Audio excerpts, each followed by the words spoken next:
Dundee was the start of VOX, Voices of Experience. Basically, lots of different, 100 individuals who identified as having an experience of mental health issues came together at a conference and they said, listen, there's lots of stuff going on across the whole country, but actually we don't know how to connect with people in Inverness, for example, or how do we get involved with something that the Scottish Government, or at the time it was the Scottish Executive, were doing in terms of a focus group or in terms of policy. So there's lots of good work happening in very small locations, like the work that you guys are doing here in Dundee. But it wasn't really connected, so people didn't see the full picture. And it was also difficult to then have a much stronger voice for people with lived experience. So that was where the conference decided actually we need a national group that can pull these things together and engage on a more kind of strategic level so that we can be represented at government, at Parliament and these areas. Since then, some of our members put together an application form and sent it through, and the Scottish Executive started funding us then, which are now the Scottish Government. The comic relief funding that I mentioned was very much, again, our members who meet at least twice a year to help set the priorities for the members. So similar to this meeting, we would be looking at what's important to you, what are the key issues that are affecting you in your daily lives, are there issues around services that are being cut, or are there issues around access? And then we take the top ones that we can address and agree with our members what we're going to tackle. So our VOX is really an organisation made up of people with lived experience, for people with lived experience, and by people with lived experience. Avoiding assumptions is a really important one. Again, it's around diversity, around we're all different, we're all the same, but we're all different. And services can't really just kind of paintbrush us all, and we need to have consideration of accessibility, of diversity, and of a whole range of experiences. Not everyone that experiences bipolar disorder, for example, is the same as the next.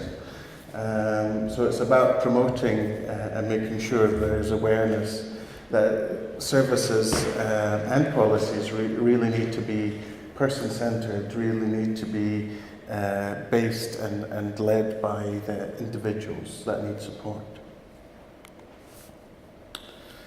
So, again, I like this slide. Very happy birds sliding down. I suppose, how can we include the voice of service users? Again, we've looked at developing good practice guidelines, so we have that on our website. We get a lot of contacts from psychiatrists, from government, from NHS boards around, right, we want to either pilot a service, or we want to look at hearing from service users of our hospitals or GP practices. How can we reach them? How can we, or usually what they say is, can you send us 10 people who have depression, 5 people who have psychosis? You know, and it's like, well, no, we can't do that. But you can read this form that's been written by people with lived experience, and it's about, look, how do you engage properly with people with lived experience? Make it interesting. Make sure it's not a room full of suits and you're the only one there. Make sure there's breaks. Make sure people don't have to fill in a massive form to get their £1.50 bus fare in a month's time. That kind of thing. Really basic things, but that are actually really big barriers to people having a voice and having access. So part of our funding is very much raising aware of that, and we have a specific pot. Whenever we have an event or activities or consultations, we make sure, no matter who's funding it, that people get paid on the day in cash. They just produce the receipt, they get their money, and that's it. And that people have a decent lunch, and that people have an opportunity to experience something new, maybe learn something new. And we also do kind of applications for conferences that may be happening further down that are a bit more expensive for people to reach, then people can apply, and our board assess the applications, and we've funded people to go to America and Australia and all over really as part of the IIMHL and International Leadership in Mental Health program. So there's lots of opportunities, and I'm saying there's lots of opportunities for me to say, come and join VOX. There's lots of membership forms at the back there. Joining is free, and you can be as involved as you wish. You will get a regular newsletter and access to kind of the Facebook and Twitter accounts, and then you'll have a picture of what's happening across Scotland, because not just our individual members feed into our newsletters, our group members do as well. Our group members are Dundee Service Users Network, for example, Highland Users Network, Mental Health Networks. There's quite a few of them. I've listed them on a few slides coming up, so you'll get to see that. Another thing is, in terms of our evaluation, in terms of our engagement with people, it's very much similar to what's happening today, a lot of creative stuff. So we look to bring artists together. We've had caricatures who would basically have a chat with people, find out what they think about the day or what the questions are, and then we get the feedback through something like this that we can actually also send out to politicians or policymakers, which are a lot more impactful than a long report. And real involvement, getting to see what your contribution got to do.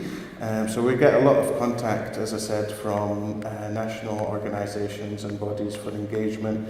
A lot of our members sit on various boards, but have also been involved in maybe planning a new hospital, looking at wards and how they're set up, and then they actually see, this is what your contribution has managed to do. And here is where I share a personal story. I like sharing stories because we're asking everyone to share their own stories. And for me, it's around my experience of depression. Many years ago, I experienced what I call a breakdown due to issues that happened in my childhood. And I went to the doctor, really knowing that all I wanted to do was to talk to someone, just kind of spill my guts out. And the doctor had 5 minutes or 10 minutes. They really didn't seem that interested. And they said, this pill will keep you happy. And they gave me a pill, and I didn't want it. But the good bit about that is several years later, after being involved with VOX and after being involved with many other mental health organisations, a similar thing happened. Things came back up for me that I couldn't cope with, and I went to my GP many years later, but there had been that long reluctance of getting support because of that first experience. Went to the GP, spoke to him, and he was like, what would you like? What do you feel is good for you? Where do you want to start? So it wasn't like, this is your option. It was, here are lots of options. It might be about getting CBT, or it might be about medication, or also looking at social prescribing. And I went on a course on mindfulness, and it was just great. And I almost felt like, I've been part of making this change. So I'm really glad to see things are moving in the right direction. Again, we're funded by the government, but we're funded by the government to talk against the government or to tell them what's going wrong. And they're very susceptible to that. So we've been very pleased to see that actually there's now a new Minister for Mental Health, Maureen Watt, and she came to our AGM, and we've been involved from early start at kind of feeding back into the mental health strategy consultation, and then seeing the strategy out. So there's been a lot of influencing that our members can see. Spending cuts is really the major thing that's happening at the moment in terms of our members' experiences. We've had several consultations over a period of 3 years, and we're just about to do a press release around our report. Really small things, and that was mentioned on this table here, small things make a difference. So we're really happy the new mental health strategy is promoting early intervention and more money. And we just hope there'll be a bit more clarity on who's going to do it and when is it starting, when is it going. We have about 16 organisations across Scotland that are service user-led specific, and then we have an equal number of them, of these organisations that are wanting to promote the voice of people's lived experience. So, this is the science bit, informed methods to eliminate stigma. It's a good blether, really. You know, I think really someone who's listening and has a chat and makes that connection. Relationship is such a big thing. Again, a lot of our members have various views, so our focus just now is looking at human rights, particularly looking at the promise of parity of esteem between mental health and physical health, looking at loneliness and isolation, advanced statements. These are key, and also alternatives to medication. These are key kind of areas that our members are interested in looking at. What am I doing for time? Okay. Oh yeah, we're at the end. So. Right, there's probably lots here I haven't mentioned. Basically, we are national, we act as a kind of umbrella, we don't provide any services, but we're more of a collective advocacy, and we want to grow as a movement, and we want to support people with lived experience to have their voice heard on the things that matter to them, on the policies that affect their lives, and the services. And I think that's me. So please go in.